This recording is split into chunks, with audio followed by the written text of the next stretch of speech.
रूस और यूक्रेन के बीच जंग थमने का नाम नहीं ले रही है।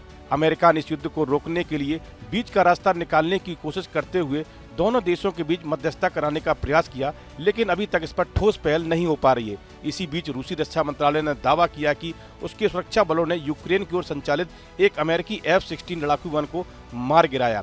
मंत्रालय ने स्थान का जिक्र नहीं किया है। मंत्रालय ने अपनी ब्रीफिंग में कहा कि यूक्रेनी वायुसेना के एक F-16 विमान को एयर डिफेंस यूनिट के जरिए नष्ट कर दिया गया। यह पहली बार है जब रूस ने F-16 को मार गिराने की घोषणा की है। जानकारी के अनुसार ऐसा बताया जा रहा है कि F-16 को रूस ने अपने S-400 एयर डिफेंस सिस्टम से मार गिराया। अगर यह सही है तो यह भारत के लिए अच्छी खबर हो सकती है। दरअसल पाकिस्तान के पास भी F-16 विमान है, जिसका इस्तेमाल उसने 2019 में भारत पर हमले के लिए किया था। तब भारत के पास S-400 सिस्टम नहीं था, जिसके कारण पाकिस्तानी विमान भारतीय हवाई सीमा में घुस आए थे। रूस यूक्रेन युद्ध में संकेत मिल रहा है कि F-16 विमान S-400 की मारक क्षमता का मुकाबला नहीं कर पा रहे। यह स्पष्ट संदेश है कि अगर पाकिस्तान ने भविष्य में F-16 को भारत की सीमा में घुसाने की कोशिश की तो वे वापस नहीं लौट पाएंगे। भारत के पास S-400 होना चीन के लिए भी टेंशन वाली बात है। इससे पहले यूक्रेनी वायुसेना ने अपने F-16 लड़ाकू विमान के खो जाने की सूचना दी। इसके बाद विमान के गिरने के कारणों का पता लगाने के लिए एक आयोग का गठन किया गया।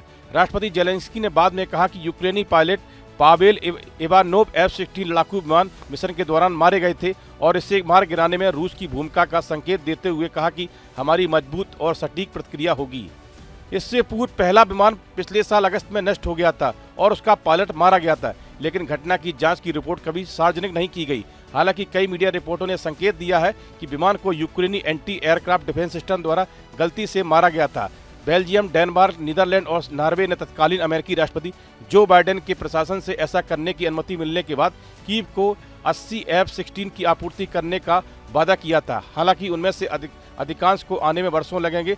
2024 में यूक्रेन को लगभग 18 विमान मिले। दूसरी ओर यूक्रेन के राष्ट्रपति जेलेंस्की चाहते हैं कि अमेरिका के राष्ट्रपति एक बार यूक्रेन का दौरा करें। निमंत्रण देने की पीछे की वजह यह है कि जेलेंस्की ट्रंप को दिखाना चाहते हैं कि इस युद्ध से यूक्रेन का क्या हाल हो गया है। राष्ट्रपति जेलेंस्की ने डोनाल्ड ट्रंप से यह आग्रह किया है कि वे किसी भी फैसले पर पहुंचने से पहले एक बार यूक्रेन का दौरा अवश्य करें। 24 फरवरी 2022 से रूस और यूक्रेन के बीच युद्ध जारी है। दोनों देश एक दूसरे पर लगातार हमला कर रहे हैं। इस युद्ध को समाप्त कराने को लेकर अमेरिका समेत कई देश लगातार प्रयास कर रहे हैं, लेकिन अभी तक कोई बात नहीं बन सकी है। इस वीडियो में फिलहाल इतना ही। आप बने रहिए न्यूज नेशन के डिजिटल प्लेटफॉर्म के साथ।